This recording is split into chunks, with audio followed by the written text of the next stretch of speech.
Um, so hi everyone, and um, big warm welcome to this Festival of Flash reading event. My name is Kate Horsley, and it's my pleasure to introduce some readings from the wonderful authors included in the 2025 Best Small Fictions anthology, which is absolutely bursting with genius and talent. And the managing editor for the series is the lovely Michelle Elvey. The series editor is Nathan Leslie, and the guest editor for this one is Robert Shepard. So first up, we have a reading from James Montgomery. James writes from Stafford, right here in the UK, and his writing has been widely published, including in Bath Flash Fiction and Gone Lawn. Hi, James. Hello, wonderful to be here. Shall I begin? Okay, so this one was published in Micro Madness, and it's called The Days the Cartoons Crept Out the TV. Elton watches his mother, zonked in her dirty pink dressing gown, a halo of yellow canaries dizzying her head. When the rabbit asks the doctor what's up, she stirs, motions him close. Outside, she whispers into his Tasmanian curls, the world force feeds you dynamite. Creatures burst through drums, and anvils fall from the sky. But inside, always Technicolor, always happy endings. With that, Elton clambers into her lap, and together they watch the box. Sometimes a light bulb sketch appears above his head before he quickly rubs it out. Instead, they laugh, each time the scene a funny kind of hurt. Thank you. Thank you, James. That's so wonderful. It's such a wonderful reading. And that story packs such a punch. It's fantastic. It's lovely. Thank you. So next up, we've got Rachel Smith. Um, Rachel is based in Christchurch, New Zealand. And she's the screenwriter for the 2024 feature film Stranded Pearl. Kia ora. I'm coming to you from Christchurch, Ōtautahi, early in the morning here. So my story is what we do on a night like this, and thank you to Gooseberry Pilot Me for publishing. We drive up here in the half dark and pull up in the spot that is ours for the night. Back window looking out to the airport lights, the way you like it. I lower the seats, spread out our sleeping bags. You are out of the car, a flattened cardboard box in each hand, up and over the guardrail, and you step, slow and then faster, a rhythm of breath and footfall on the downhill run. The cardboard flaps, and you pull it to your chest, an edge tight in each fist, leap and fall, the cardboard curving under and around like a caress as the slope drops away. You and it slide, grass feathering out beneath, a race toward the bottom, toward the road and the cars that push through rush hour traffic. I can hear you, a wind-whipped fury of sound, and now it's my turn, box in hand, and I'm there in the run and rush of it, hurtling towards some ending that we never speak of, to where you will be waiting. Thank you. That's so gorgeous, Rachel. Such a gorgeous reading. And I love just the dynamic images of that and the wonderful atmosphere it creates. It's lovely. Thank you very much. Um, so next I'm going to read a story. Uh, I'm a flash fiction and a novel writer based in Manchester, UK. My piece is called Your 50-Foot Girlfriend Wants to Define the Relationship, and it's forthcoming next year with Moon City Review.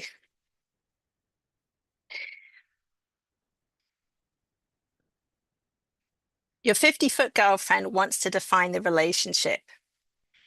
Carol is back, and she's pissed. Oh, and she's 50 feet tall now with laser beam eyes and superior relationship skills. The city wants her to stand down, retreat to the studio apartment slash prison they built for her out in the desert. But Carol just wants to sit on top of Kroger's on Main Street and overanalyze the past. This was always your pattern. Huge rows, then sex. Though you don't know how that would work now. There never was a relationship, you shout up at her, fleeing along the sidewalk like the rat you are. 6 gallons of mint choc chip ice cream dragging you down. Liar, shrieks Carol, nipples furious coals. She lumbers after you, King Kong style, her coral-nailed feet the size of oil tankers, crushing taxis and pedestrians. And even as your unfinished business breaks the city you love, all you can think about is how funny it is that Carol's naked. Back home, you lurch up to your favorite place on the apartment roof to contemplate the darkness. Roll a joint and light it. Inhale. You're probably okay for a few hours, safe from the guilt trips, the accusations, the crazy, unless Carol's got night vision. You get high while the city shrieks around you, the sheer blast radius of Carol a reprieve somehow, as if you're not the only fuck up on the planet. Can I have a toke of that joint, Lucy? Purrs a sultry giant voice by your ear. Shuffling round in your rusted out deck chair, you choke back your shock, rise quietly, tiptoe to the ledge, settle the tiny joint on her glossy, sofa-sized lips. I want to show you the sun rising over the Mojave, Carol whispers, not sounding mad anymore, just wistful. Out in the desert, Carol cups you to her breast, spooning you against the cold. I missed you, she sighs, her breath flattening Seguro cactuses into the sand for miles around. Me too, you murmur, but her eyelids are heavy with sleep, so maybe she never hears. You kiss that same mole you always used to kiss and wonder if she knows this is the last time. It's lovely to see Francesca here. Hi, Francesca. Um, next up, we've got Rebecca Ball. Rebecca's a teacher and writer based near Christchurch, New Zealand. Her story, How It Is in Dreams, won the 2024 Sunday Star Times short story competition. Kia ora, everyone. I'm Rebecca from Aotearoa, and the story, And We Know, was published in Flash Frontier.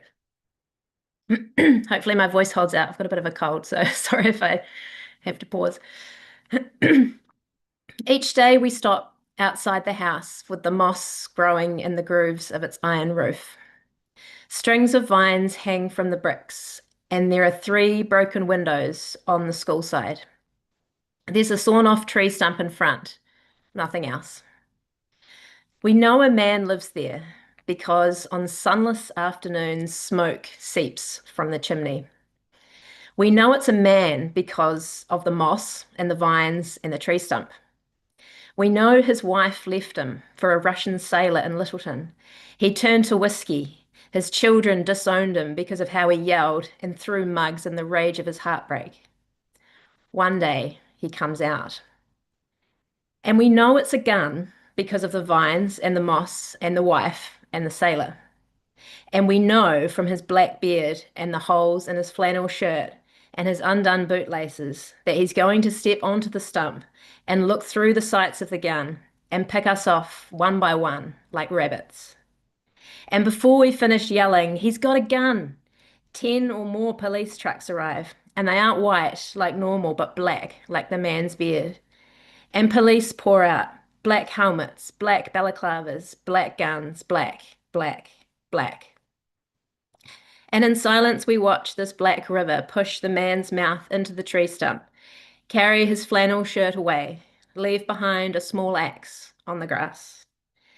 And in silence, we walk home and wash our hands and eat our peas one by one off our plates. And in silence the next morning, when the principal asks us, "What were you thinking?" Our dark eyes flicking between sky and ground, our rabbit hearts thump, thump, thump in the still office.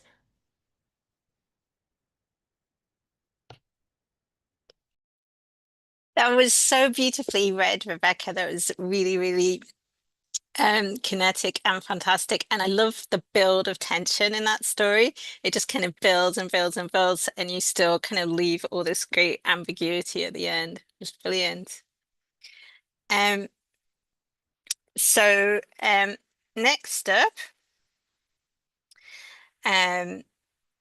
we got Rekha Velyapan.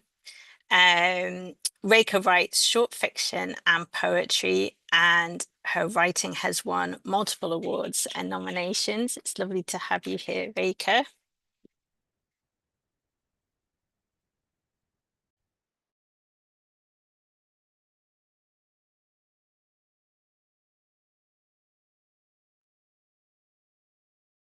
Thanks, Michelle, for inviting me to this reading session on a panel for the Best Small Fictions 2025.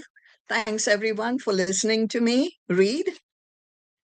This story first appeared in A Minor magazine. Here it is. Bus stop. First, they share a cigarette.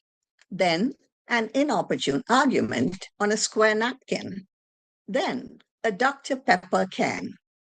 Jostling each other, waiting in line, inhaling lingering drifts of daily exhaust, heated fog from each other's closeness, they would run in different circles.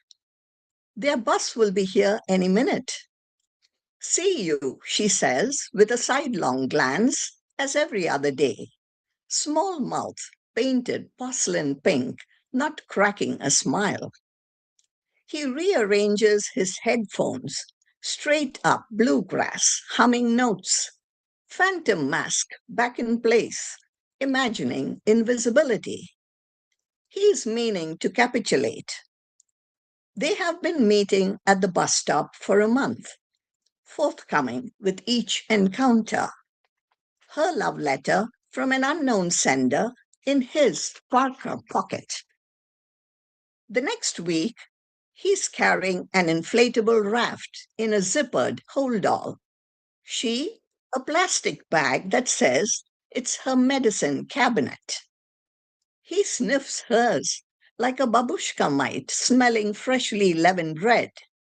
She running her fingers over his, scraping the edges, sleepy eyelids lost in a flotilla of several weak sniffs like a wine taster before the first sip ritual. He bounds, muscles rippling, quick hop, a skip, bouncing the rhythm of their days, their shrinking ways, in, out, in. She's a silhouette of smoke, the ghost of a glaze, making a feeble grab for his headphones with no batteries. She's saying stuff, lost in wisps, spidery dandelion webs floating heavenwards. She disappears from view, fainter and farther. He blows a prosaic kiss, breathing hard, eyes brilliant as shiny marbles. The bus has throttled, turns the bend, lost to view. Thank you.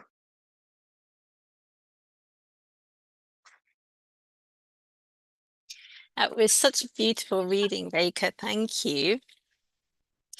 I love all the imagery, all the sensory imagery in that one, and it's the relationship between the two is just absolutely intriguing. It's fantastic. So next, we've got Francesca Leader. Hi, Francesca. Hi. Francesca is a Montana expat living in Virginia and winner of Southeast Review's 2023 World's Best Short Story Contest. Thank you, Kate. This is called Cowboy. It's a bad idea walking out into burnished summer fields with him, seeking horses to ride. The gasoline smell of his Carhartt still stings my nose from the first hug hello in 15 years. The sharp heat of his jaw lodged in my cheek. How long you in Montana for? He asked. Little while, I said. Grad school awaits in the fall, but feels too far away to matter now. Shaved my head last week. Dad's been awkward around me since, afraid to confirm I'm not doing well. There was, of course, a boyfriend left in Japan. Dad knows that much without asking. This tall, bony man striding beside me was the first, back when I was 5 and he was 6. I couldn't have said whether I'd wanted his touch, only that it felt cold and secret and mystical.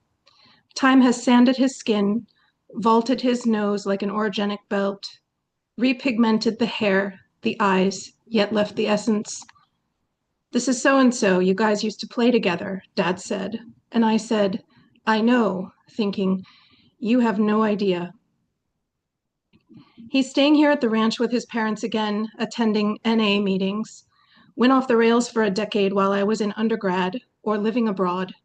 Some combination of meth, alcohol, cars, and what the doctors call bipolar, but he calls a special type of wiring the medical community can't wrap their tiny heads around. When I asked about the day the cops nailed him, he told me, grinning darkly, that he was the one chasing them. But he's no crazier than I'd have been if I stayed, or might be if I don't get out again soon enough. Dad's not wrong if he's worried that I'm thinking about death. I do want to die here, just not yet. There's a certain kind of soul that only survives this wildly beautiful, merciless place by leaving, finding what they need, and bringing it back. So what's up with the clear cut? He asks. Broken heart, I say. I wonder what unmet need corrodes his own heart, how long it'll take to kill him. Maybe he's forgotten what happened between us as kids. Boys tend to forget, whereas girls absorb everything. But the bridle in his hand, the way he whistles, come on, Goldie, to the Palomino mare with a mane as white blonde as my hair was then, scrapes the inside of me like a rough-cut piece of steel. Only I don't dislike it. The sound of long grass brushing against his jeans as we approach her. Does it all come back to him? My craving for dirt, my love of roughness? Is he the reason I can't feel anything at all unless it pierces me with strangeness and surprise?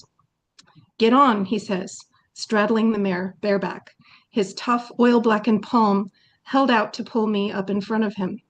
And really, what choice do I have?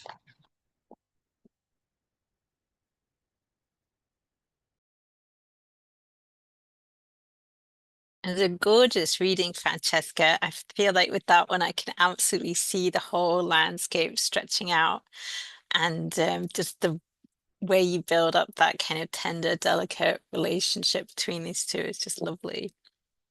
Beautiful. Thank you. Thank you, Kate. So next we've got Rosa Alcala. Rosa is a poet and a translator, and her most recent collection, You, includes the poem we're hearing tonight.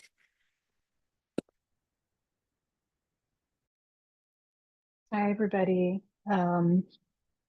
Wonderful to hear all of you and to be in this gathering with you. The poem that I'm going to read first appeared in the Hopkins Review. And I'm in Gloucester, Massachusetts, in the home in T.S. Eliot's childhood summer home, which is wonderful. And so here's my poem. It's called This Little Catalog You've Been Assembling.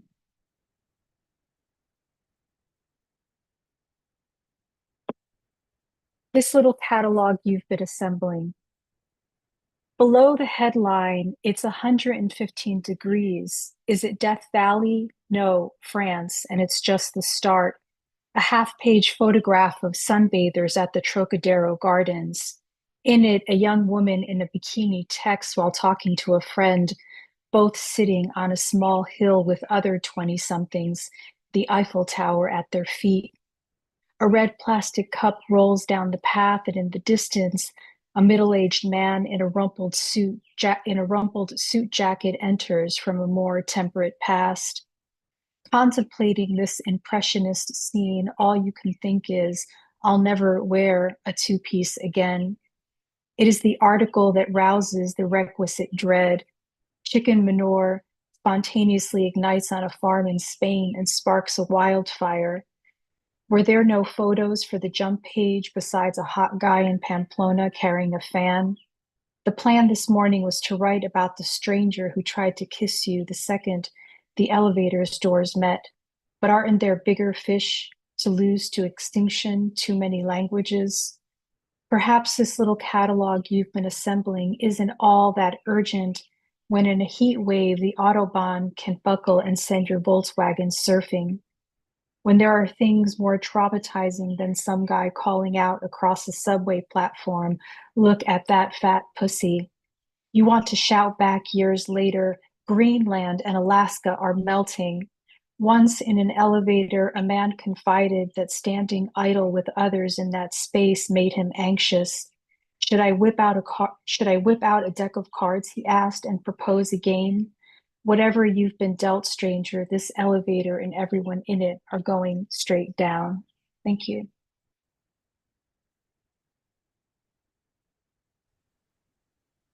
Absolutely swooning over all the imagery in that. It's really, really gorgeous reading, Rosa. And I love the way that it kind of occupies that space between poetry and flash fiction. Also, the whole thing with the chicken manure fire. It's really amazing detail, lovely. Um, okay, so next you got Miriam McKeown. Miriam writes about disability and bodily autonomy and serves as an associate editor at the South Carolina Review. Hi, Miriam. Hi, thank you, Kate. You have such a warm demeanor. I feel closer to everyone by being just in this space. It's really a testament to art, and I'm grateful to contribute. This story originally appeared in American Literary Review, and it is called Aunt Lou. C. But you have this thing about not going to restaurant bathrooms with obnoxious, able-bodied people who aren't even attempting to assist you in some way. Your thing is, you just don't do it. Even when, like right now, the obnoxious, able-bodied person wanting you to go with them is your Aunt Lou, who made the trip from Long Island. Because the two of you only speak at these family dinners maybe once or twice a decade. Because she cracks jokes like, don't run me down in that roadster of yours, haha. Because you use a power wheelchair. And okay, say you do go to this restaurant bathroom with her. What are you supposed to talk about when you're actually in there together? Hey, Aunt Lou, isn't it crazy how you can sit on the toilet all by yourself? Not me. I can't do that.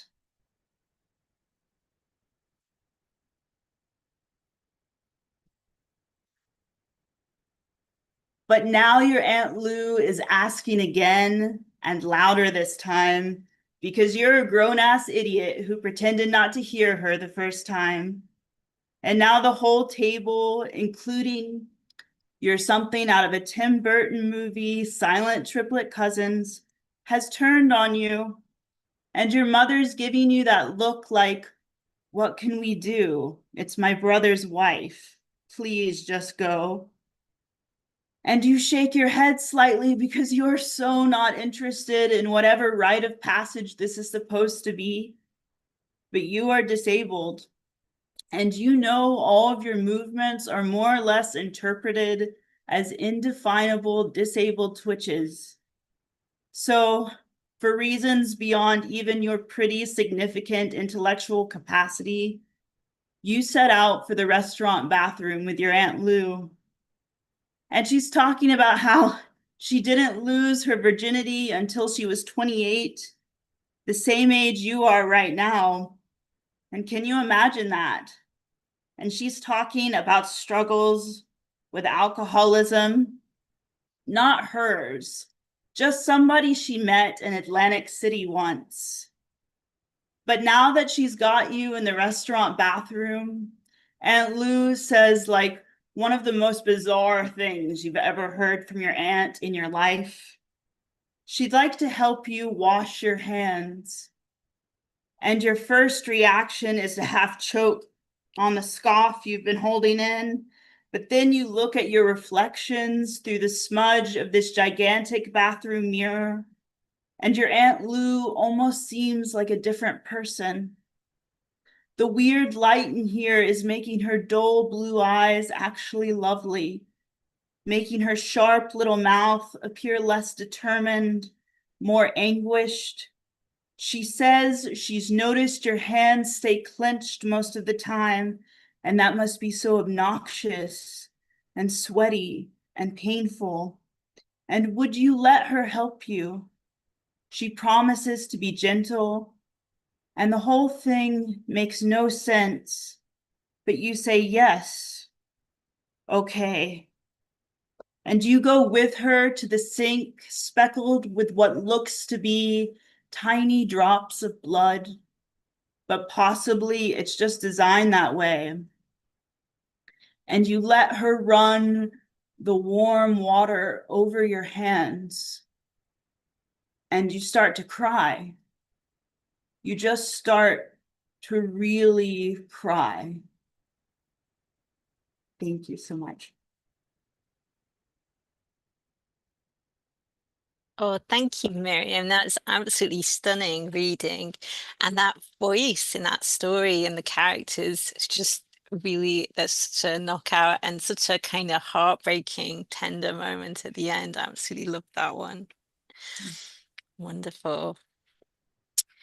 Okay. So next, we've got Michael Chesniewski. Michael is the author of 4 short story collections, most recently The Amnesiac in the Maze. And he's also the editor-in-chief of Moon City Review and Moon City Press. Hi, Michael. Hello. Hello from Missouri, where it's raining really hard. Thanks so much, Kate, for hosting this, and to Michelle and Robert and Nathan at Best Small Fictions and everyone. My story is from Cleaver, so thanks to everybody at Cleaver once again for taking this story, which continues to just be awesome for me and everything Cleaver has done. So thanks. This is called Her Heart Was a Chipmunk. She said her heart was a chipmunk, said it on our first date. I figured she was being poetic, saying something is like, my heart is a chipmunk, to mean she herself was like a chipmunk, perhaps on the inside, or that she really liked chipmunks. When we hit it off, got serious, I started to see it, at least in my head. She was skittish. She climbed well. She enjoyed nuts. But then one day we were lounging on her sofa and she was like, hold on. And then she took off her shirt and I was like, all right, here we go. And I took off my shirt. But she said, what are you doing? And I said, just following your lead. And she said, oh no, but I'd see why you think that. Then she reached between her bra cups and pressed into her sternum like it was a button, which made her chest open, a little door flipping ajar, and out came a chipmunk, reddish brown and speckled. It leapt from the threshold onto the floor and disappeared. It likes to run around, she said. Her little door shut automatically and she put her shirt on. I fumbled into my shirt, keeping watch for the chipmunk, for her heart. I heard it under the couch on the countertop, rummaging through a cabinet. I couldn't relax. Meanwhile, she flipped on the game show where contestants sketch pictures based on clues given to them by celebrities. The winner then has their image tattooed somewhere on their body, audience's choice. My cousin had been on season 6 and now had a tramp stamp of a pistachio with Bob Marley dreads. The chipmunk-hearted woman said she wanted to be a contestant, win a little tattooed door over her actual heart door so everyone could see it when she went to the beach, or when I'm with someone special. With that, she took her shirt back off, her bra too, and put her fingers to her mouth, whistling. The chipmunk, its cheeks stuffed, came running. She poked into her sternum, and the door opened, and the fat-cheeked chipmunk jumped inside, the door shutting behind it. The woman said, "Now's when you follow my lead," so I took off my shirt. She pressed into my sternum, but nothing happened. "Sorry," I said. Then she kissed the spot she poked and said, "Just wait." Thank you. Oh, that was brilliant and read so well, and absolutely such a hilarious story. And at the same time, I'm like, I want to know about I want to see this game show, and I want to know what's in the narrator's chest, if not a chipmunk. So fantastic, thank you. Lovely. So finally, we've got Sarah Hills. Sarah Hills, A Cock Among the Bathers, won the Bath Flash Fiction Award in 2025. She's the author of The Flash Collection, The Evolution of Birds, and widely published in the flash fiction world. Hi, Sarah. Hi, thanks so much for hosting, Kate, and for having me. And it's been fantastic to hear everyone's stories. So this, I'm also late at night in England. So this story was published in Bath Flash, and I wanted to thank the judge of that round, which was Michelle Elvey. A Cock Among the Bathers. Tomorrow, at the Tate Modern, while she's studying Cezanne's bathers, Jake will take off his pants. Jake, who's old enough to know that public indecency is a crime. Old enough, sure, but still young enough to be stupid. Reckless because he thinks he's in love, thinks he can win her over if he makes a scene. And before she can grab his arm and say, "Jake, stop," he'll have already left his smalls on the wooden floor, and he'll stand, full buck, with arms outstretched, trying to achieve, well, bathing, she'll guess, like one of Cezanne's malformed women. Oyster white, with willowed backs and tree-trunked hips. Except Jake's not a woman. He's told her as much. Said she can't keep crying her heartbreaks, oppressing him with her problems, unless she's willing to see him as more. And of course she knows he's a man. It's his performance shtick she can't take. His spotlighting, pushing, trying too hard. Like tomorrow at the Tate, when he'll slip from his smalls before goggle-eyed children and gasping mothers with eye-covering hands, before men muttering, "Mate, you can't," and "What in God's name?" And Jake's grin, his pearlescent grin, his outstretched arms and his fur-tufted ass, cleft as a Cezannesque peach, and the sir from the gallery attendants, and the neon security ice with their walkie-talkies, and Jake's eyes pleading for her to see it as more than a scene, as a shared story, an anecdote for later, when they can say, "Remember the time at the Tate?" Like it's enough of a something. And though he'll be singing as they drag him away, tufted cleft in retreat, something falsetto or operatic about love, about water, second chances and firsts, the heat of her hand still echoing on his arm, despite herself, God damn it, she'll laugh. Thank you.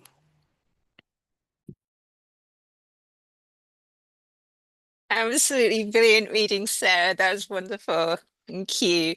I love that story, and I love all the images in it that makes me a little nervous to go in the tape. The Tate Art Gallery again. Wonderful.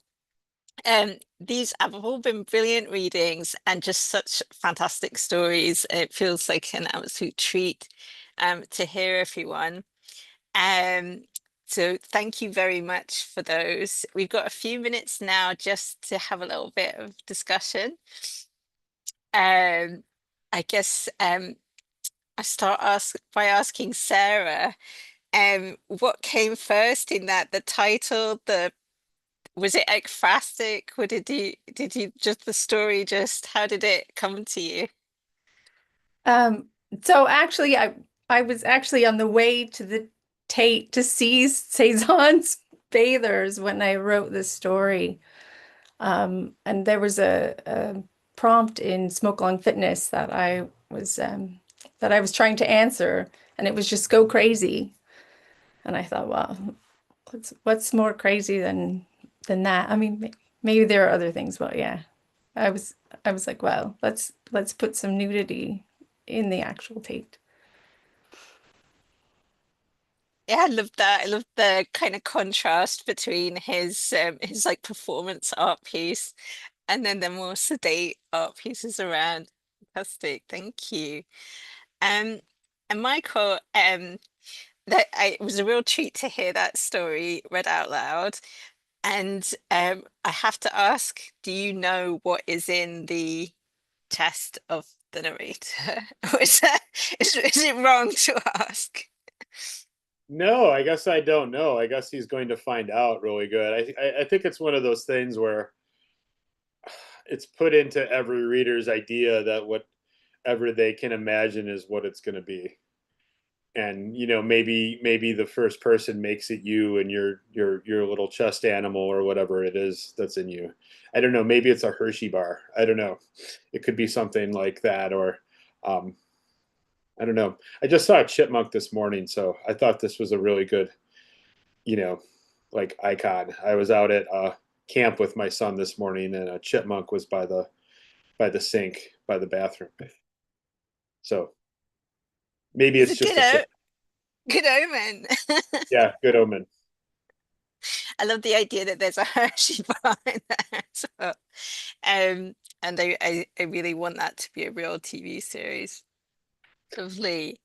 Um, Miriam, I just absolutely love the voice in your story, and it just you managed to like kind of teeter on this edge between being so vulnerable and kind of tender and funny at different points. Like, I know it's like kind of difficult to answer questions about how you write stuff, but is there a certain place where you start?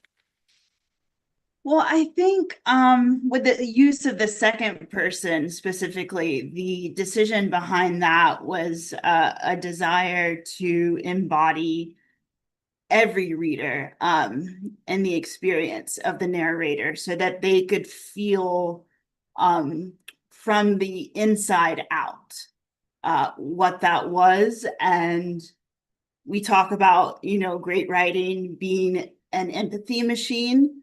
And that's really what I love about it. And to try to demystify this experience of disability. But I think where it really started was awkward family gatherings, right? Where you have all different people who rarely see one another and they're just trying to connect and finding grace within that.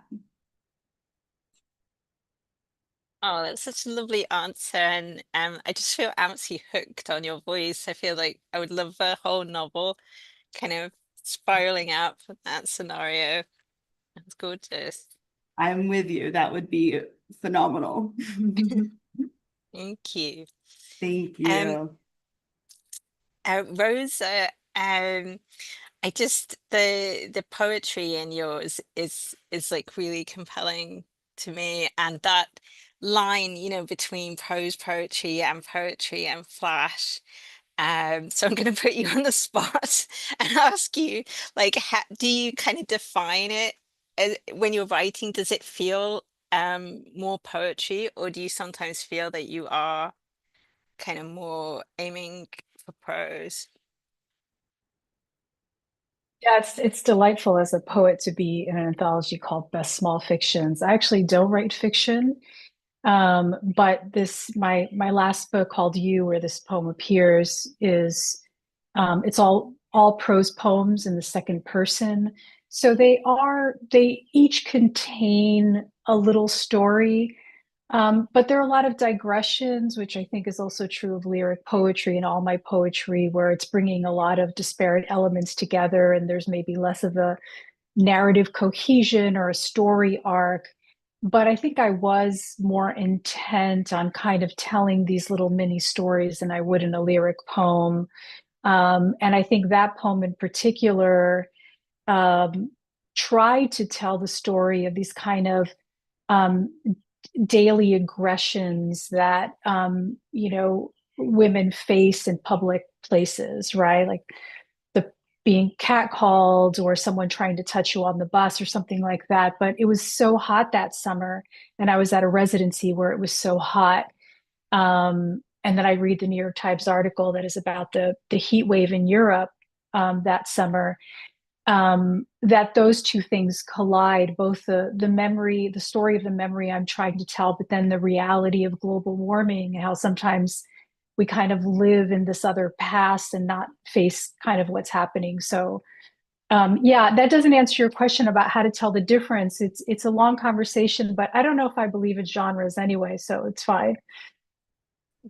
I love that answer. And you just pack so much into that little kind of moment. It's like a little gem of all these different things. And I can really kind of feel the heat in it and sort of feel that sense of that overwhelming kind of summer and being catcalled. So it's just really brilliant.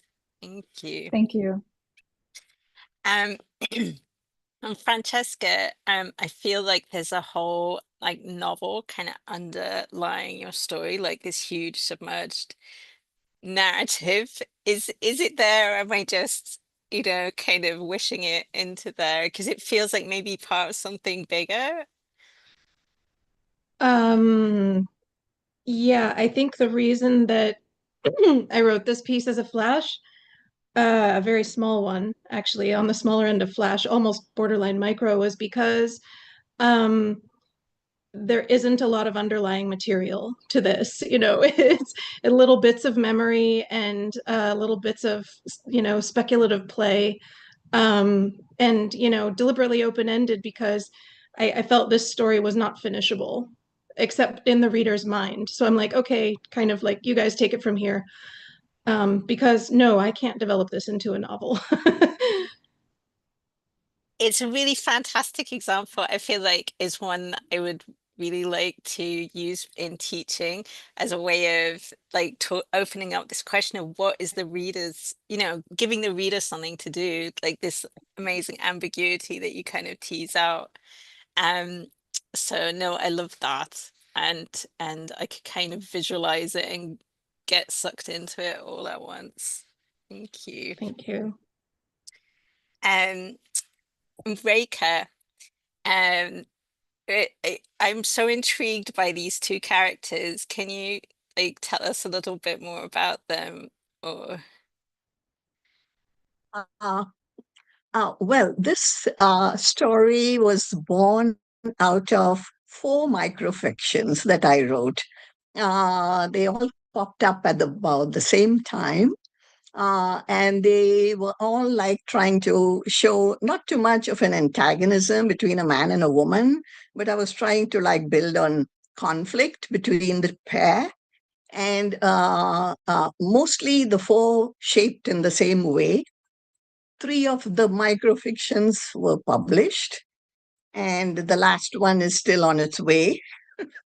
I write speculative fiction mostly. So, although I believe that, genre fiction is like so much part of literary fiction, and it should not be separated in that way. So, a lot of that speculative side gets pulled into what I put into the microfiction. And this one got published. no, I love it. And it really makes you want to read the whole series. Do you think you're gonna kind of put them together more as like a novella in Flash or a little kind of I could micro? put like the three that were published. I could put them together, but they are not of the same couple. They are all different couples. And the last one became really speculative in its tone and in the in the way the narrative developed overall. In fact, it grew much longer than a microfiction. So it's going past a flash fiction into literally into a short fiction. Brilliant. It's going into several redrafts in. I can't wait to read more of those. And it's got loads of gorgeous ambiguity in it. Thank you very much for expanding on that. Um, Rebecca, I wanted to ask you about the way that you built up um the tension in your story, and whether you kind of I mean, I just keep asking people about to explain to me all the underlying themes in their stories, but um, like, how did you kind of come up with that imagery? Because you keep it so tight and so tense in that. Oh, thank you. That story actually came out of a lesson I had with my students at school, where we were looking at identifying a really strong emotion from your past and trying to turn that into a story and come up with some symbolism or setting that was going to do the work for that emotion. So I just started talking about that particular sort of feeling of shame from childhood with a situation that was quite similar to that, and ended up writing that in response to it. That's really so was there some, I mean, was it based on some kind of like memory or like Yeah, very much so. Yeah, wow, yeah. wow. From childhood. So maybe that's why some of the tension felt real to you. Yeah, no, it was fantastic and really kind of tight and suspenseful. Thank Really you. cute. And Rachel, hi.